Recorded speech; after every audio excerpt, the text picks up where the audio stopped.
Welcome to my channel. ఈరోజు మనం ఎంతో టేస్టీ అయిన మునగాకు కారపొడి చేసుకుందామండి. ఇది ఆరోగ్యానికి కూడా చాలా మంచిది. షుగర్ పేషెంట్స్ కూడా ఇది బాగా తింటే మంచిదండి. కాకపోతే కొంచెం ఉప్పు కారం తగ్గించి వేసుకొని చేసుకుంటే చాలా బాగుంటుంది. ఇడ్లీలోకి కూడా బాగుంటుంది. అన్నంలో కొంచెం ఇది వేసుకొని నెయ్యి వేసుకొని తింటే చాలా రుచిగా ఉంటుందండి ఈ మునగాకు కారపొడి. ఒకసారి మీరు కూడా ట్రై చేయండి. ఎలా వచ్చిందో నాకు కామెంట్స్లో చెప్పండి. ప్లీజ్ మా ఛానల్ సబ్స్క్రైబ్ చేసుకోండి. ముందుగా మునగాకు కారపొడికి మునగాకు కొంచెం ఎక్కువ తీసుకున్నానండి నేను క్వాంటిటీ, అందుకని అన్నీ కూడా కొంచెం ఎక్కువ వేసి చూపిస్తున్నాను. మీరు కొంచెం తక్కువ తీసుకుంటే తక్కువ వేసుకొని క్వాంటిటీ చేసుకోండి.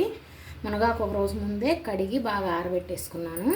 మునగాకు, జీలకర్ర, ఉప్పు, పచ్చిశనగపప్పు, మినప్పప్పు, ధనియాలు, కొంచెం ఆయిల్, చింతపండు కొంచెం అండి, ఎక్కువ అవసరం లేదు. ఇలా ఏనాలు తీసి పక్కన పెట్టుకోండి నీట్గా. ఎండుమిర్చి మీ కారానికి తగ్గట్టుగా వేసుకోండి. నేనైతే కొంచెం ఎక్కువ ఘాటుగా ఉండాలని కొంచెం ఎక్కువ మిర్చి వేస్తున్నాను. మీరు చూసి వేసుకోండి మీ కారానికి తగ్గట్టుగా. ఇప్పుడు ఏం చేయాలో చూపిస్తాను మీకు.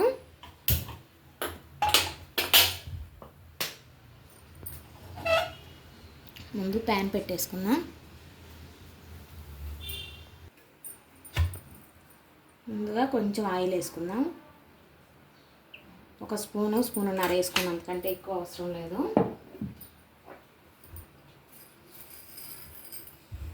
పచ్చిశనగపప్పు ఒక స్పూన్ వేసుకుంటున్నాను.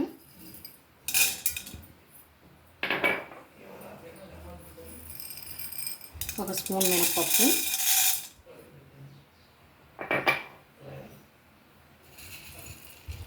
ఒక స్పూన్నర ధనియాలు,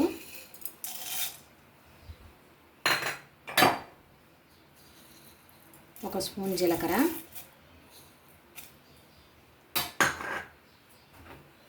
ఇప్పుడు ఇవి కొంచెం ఫ్రై అవ్వాలి. మనకు ఫ్రై అయితే స్మెల్ వస్తుందండి, అదే గుర్తు మీకు. మీడియం ఫ్లేమ్లో పెట్టుకొని బాగా ఫ్రై చేసుకోవాలి. ఇప్పుడు జీలకర్ర, పచ్చనిపప్పు ఇవన్నీ బాగా వేగిపోయాయి. అంటే ఇంకా కొంచెం వేగాలి. ఈ టైంలోనే మనం ఇవి ఇలా ఉన్నప్పుడే సిమ్లో ఉంచుకొని గ్యాస్ మనం ఎండుమిర్చి వేసేసుకున్నాము.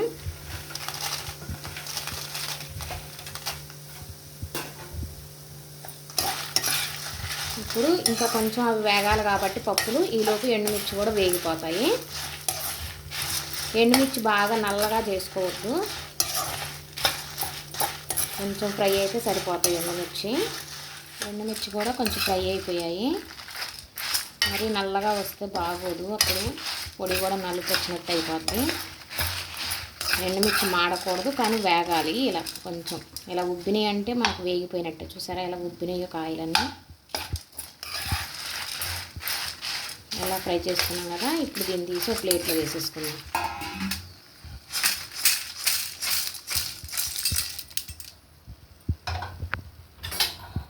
కొంచెం వేడిగా ఉంది కదా ప్యాను. ఈ టైంలో కొంచెం చింతపండు వేసి కొంచెం అలా ఒక 2 మినిట్స్ 1 మినిట్ అలా ఒక 1 మినిట్ సరిపోద్దండి. ఇందులో పచ్చదనం ఏమైనా ఉంటే తేమ ఉంటే ఆ తేమ వల్ల పొడి పాడైపోతుంది. అందుకని ఇలా చేసి పెట్టుకున్నామంటే పొడి కూడా పాడవకుండా ఉంటుంది. మీరు ఆ పప్పులు వేయించేటప్పుడు దాంట్లో వేసినా ప్రాబ్లం లేదు, నేను మర్చిపోయాను, అందుకని తర్వాత కొంచెం ఇలా వేయించుతున్నాను. తీసేసి మనం ఎండుమిర్చి వేయించుకున్నాం కదా, ఇందులో వేసేసుకున్నాం.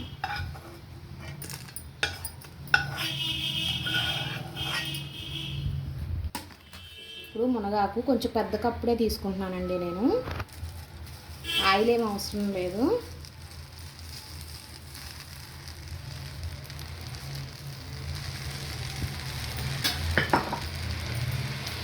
ఇలాగే వేసి ఇప్పుడు ఈ ఆకంతా ఫుల్గా డ్రై అయిపోవాలి. మనకి కసూరి మేతి ఎలా అయితే ఇలా నలపగానే ఫ్రై అవుతుందో అలా అయిపోవాలి.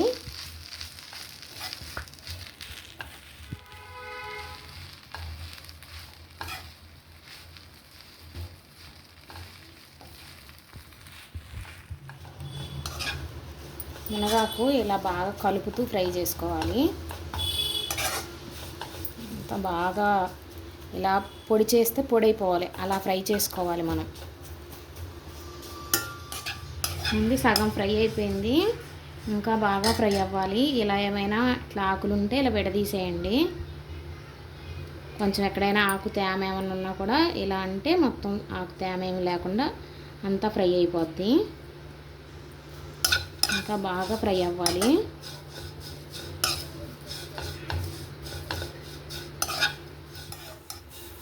ఇట్లా మీడియం ఫ్లేమ్లో పెట్టేసి ఇలా వేయించుకోవాలి. బాగా ఫ్రై అయింది అండి, ఇలా బాగా ఫ్రై అవుతుంది. ఇప్పుడు గ్యాస్ ఆఫ్ చేసేసి ఈ ఆకును పూర్తిగా చల్లారనిద్దాము.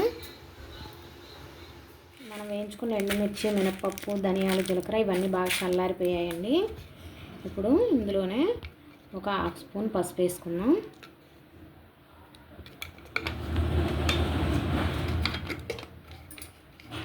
కొంచెం మెంతు పొడి ఒక 1/2 స్పూను, కొంచెం ఇంగు వేసుకుందాం.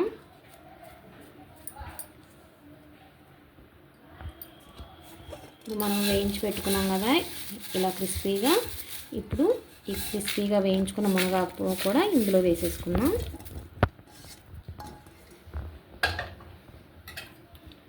ఇవన్నీ బాగా కలిసేలాగా కలిపేసుకుందాం.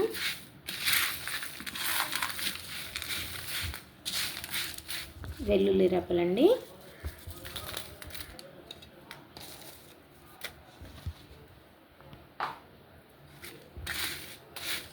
ఇప్పుడు ఇవన్నీ మిక్సీ జార్లో వేసేసి మిక్సీ పట్టేసుకుందాం. మనం మెత్తగా కాకుండా కొంచెం బరకగా పొడాడుకుందాం.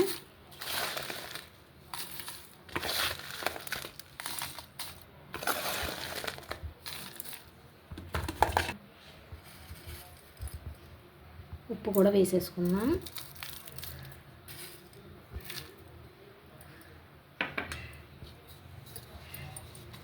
ఇప్పుడు ఇది మెత్తగా మిక్సీ పట్టేసుకుందాం.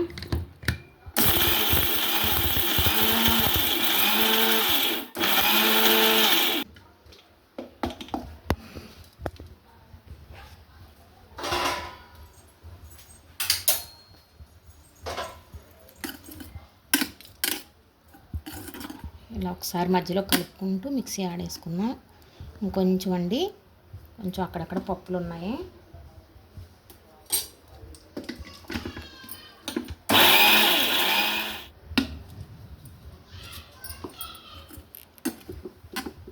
మెత్తగా అయిపోయిందండి. ఇప్పుడు ఇది వేరే బౌల్లో వేసేసుకుందాం.